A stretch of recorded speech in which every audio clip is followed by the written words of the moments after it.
Hey, are you looking to upgrade your key life areas and evolve to a higher level of existence? To practically harness personal growth and spirituality in a crazy, busy, imperfect world? Then you've come to the right place. My name is Prash, and this is Urban Spirituality, the show which uniquely fuses ancient wisdom with contemporary self-growth and spiritual disciplines to deliver value-adding tools, traits, and insights to help you unleash your fullest potential.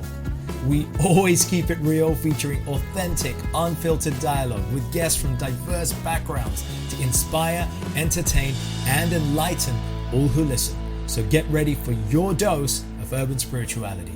Be present and let's dive in. I'm an actor, right? And how many times in acting class, as a class, not in actually an event, but I'm really scared of my peers.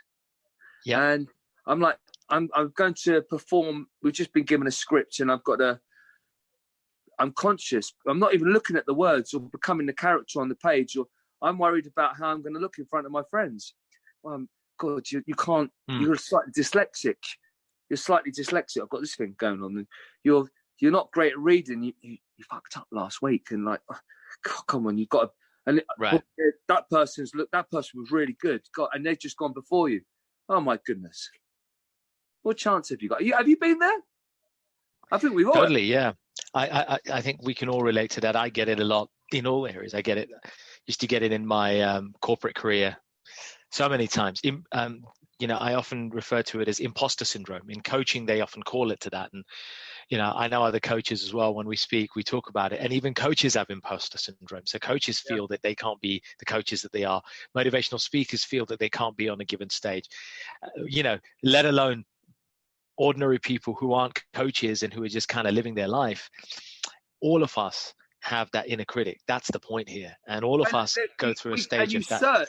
You end up searching for evidence to prove your inner critic correct. For instance, unfortunately, I remember at school at the sports day or that's PE, and you could be the last kid to be picked. How bad is that for your self-esteem? Completely. And guess what? You could go on in life thinking, I'm the last kid to get picked. And if you let that go on, you've got evidence. Yes, you are crap because you were the last kid. You were the fat, skinny kid. You were the whatever kid, stupid kid. You were the kid that nobody liked. And that you could take that on for the rest of your life. Well, one quick tip. I've got two tonight. Simple. Fake it till you make it. And you're not faking. Nice. People, you are being authentic. You're not being real. But as an actor. So true. Listen, let me just take a quick scenario. I went to a Christmas party on Saturday.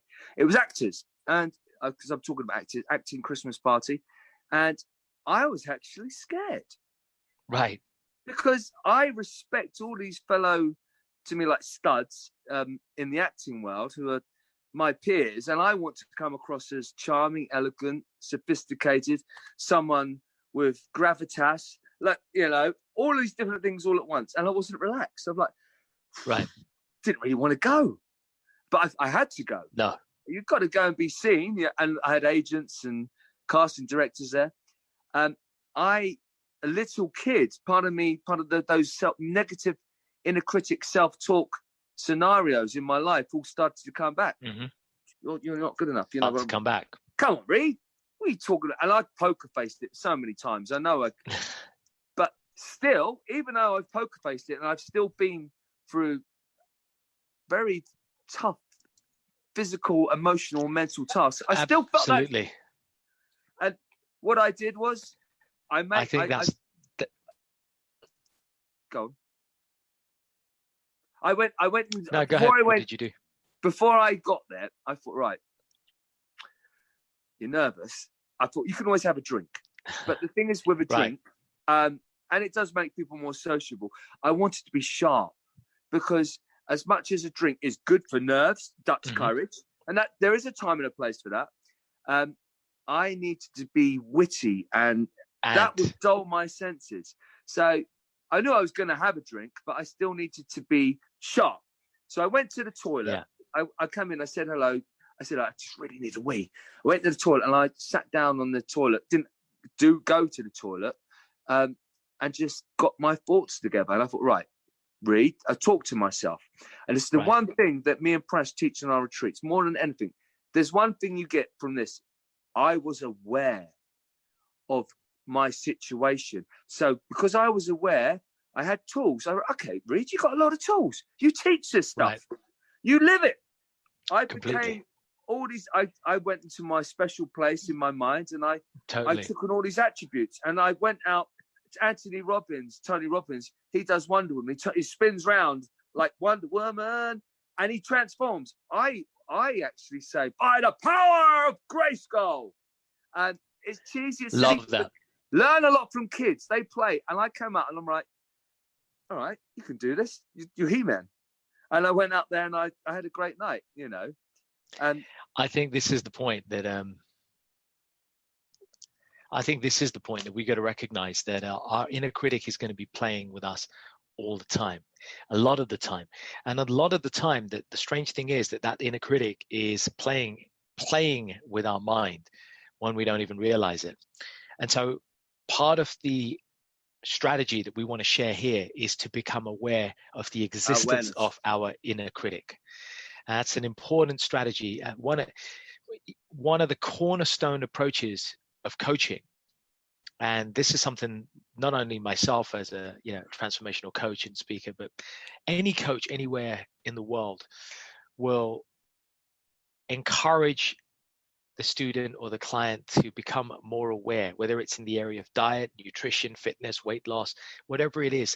Awareness is the first key. So becoming aware of the existence of our inner critic is the first part. Now, inner critic is a part of us that exists within our mind. Now, our mind has our subconscious mind and our conscious mind.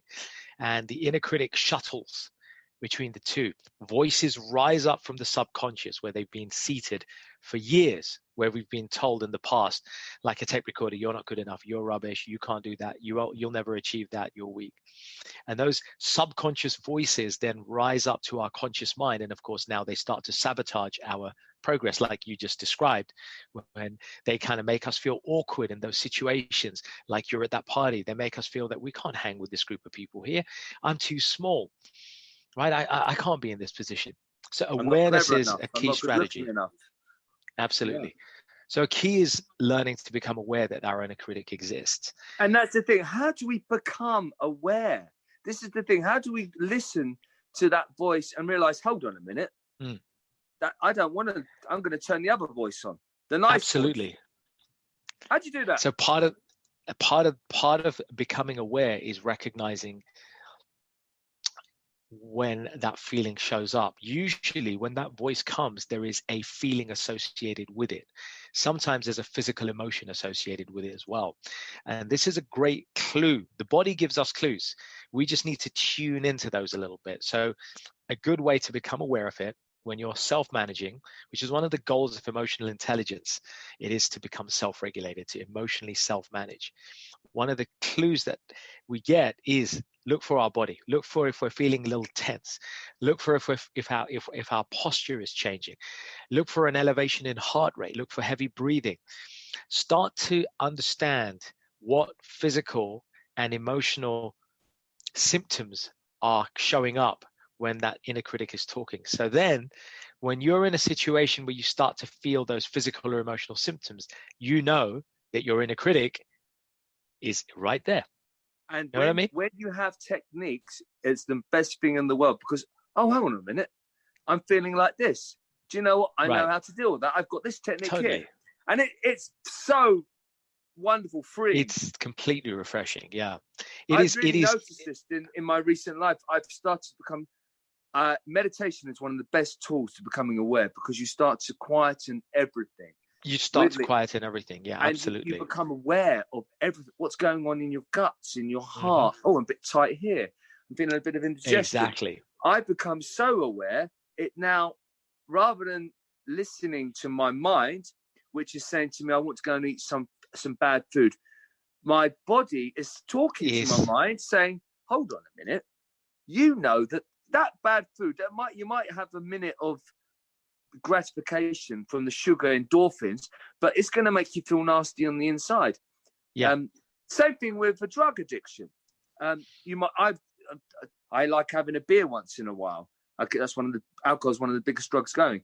I don't like to drink too much because it's nice to feel a little bit inebriated, a little bit relaxed.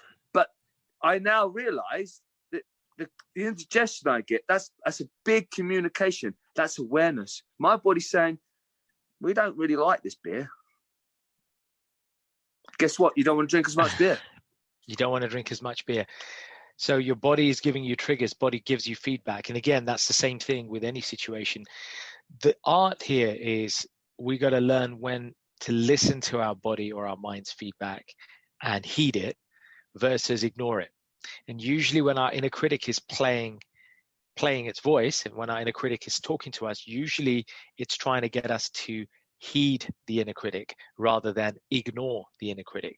And what we have to learn to do is find ways to ignore that inner critic. And as I say, in addition to what you've just already shared, Alex, awareness is a key trigger. Start to become connected with what's showing up in our body and our emotions. So as we start to do that, we can start to tune into the inner critic. Now, once you've tuned into the inner critic and once you recognize, oh yeah, there's that voice again. Oh yeah, okay, I get it. Now you need to start talking, and you need to change the language. Rather than saying, I can't do it, you need to recognize that it's your inner critic that's telling you. So it's called disassociation. You're disassociating yourself and recognizing that you and your inner critic are not the same entity. You are you, you're the spirit, you're the owner of this body-mind system. Your inner critic is simply a voice that's playing around in your head. So the second step is to recognize that you and your inner critic are not the same thing and call your inner critic out. When you say, oh yeah, there he goes again. Really good question. Someone asked me about PTSD earlier on. Someone lives a traumatic experience and they keep reliving it. They're not in the now. Is it about living in the now? Because when you keep living, and then when you realize that, okay, that happened then, I'm okay now. Me reliving this experience is causing me pain.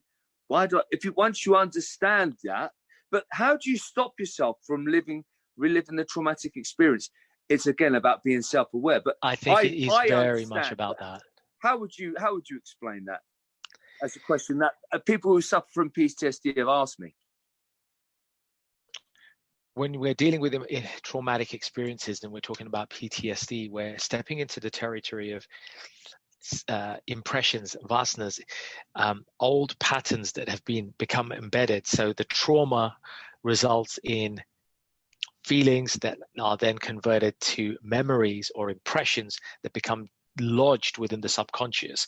They also become lodged within the body. So the body-brain system traps that, which is why obviously a lot of physical ailments arise through PTSD as well as the emotional side. And so our inner critic plays up when our PTSD is being triggered by an event, right? Unfortunately, for those who've experienced PTSD will know this, you could just be sitting there and something somewhere on TV or something that somebody says, that's it triggers and your PTSD just kicks in. It's not even situational.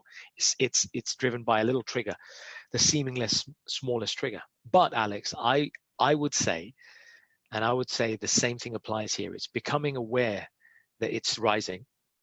And then secondly, learning to distinguish ourselves from that the PTSD is a condition.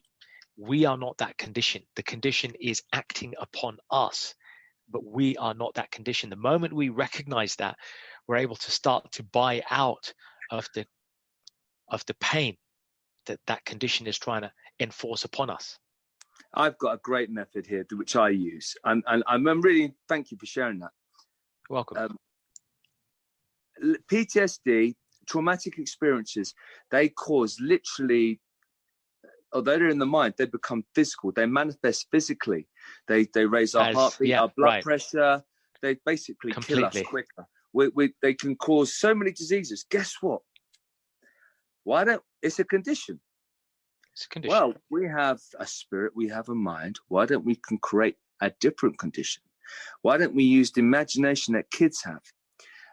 When Eric eats a banana, he becomes Banana Man. I got by the power of Grayskull. I talked about this just yesterday. The ninja before they went on missions, they had the kuchikuri. They would meditate and have certain hand gestures that they anchors to give them courage, power. What did I do just the other day? I went and did the By the Power of Grayskull. Anthony Robbins does Wonder Woman. Some people have George St. Pierre, very well, amazing UFC legend. Yeah. Get this. He did something that was a bit weird. Before a fight, he'd always tweak his nipples. That was his power motion. That was his, it might seem silly, that was him becoming the person. And it was so ingrained. He'd done so much empowerment into eliciting an emotion. Guess what? The negative emotions of a bit of, oh God, that guy over there is a bit scary. I'm about to fight. And no, you haven't got time for that because you are He-Man and you're going to go and save the day. And you've fought this fight a billion times in your mind. This is what I'm going to teach on our retreat on the 27th to the 29th of March at Carbon Health Retreat. I'm going to talk about alter egos, the inner critic, me and the wonderful Prash. Any questions, young man, guys? No questions so far. I think people will be chewing on what we've been discussing and hopefully starting to recognize where the inner critic is showing up, because the purpose of these lives, the purpose of these conversations are to help people to start to awaken to what's going on underneath the surface. Far too many of us are living in autopilot. Far too many of us are living in reaction mode. By having these discussions, by attending retreats like the ones we run, like the one in March, we are able to put a spanner in the works of the automatic mind. We're able to disrupt that automatic pattern that keeps us in the same groove, like a record. For those of you who are old enough to remember records, we're stuck in grooves.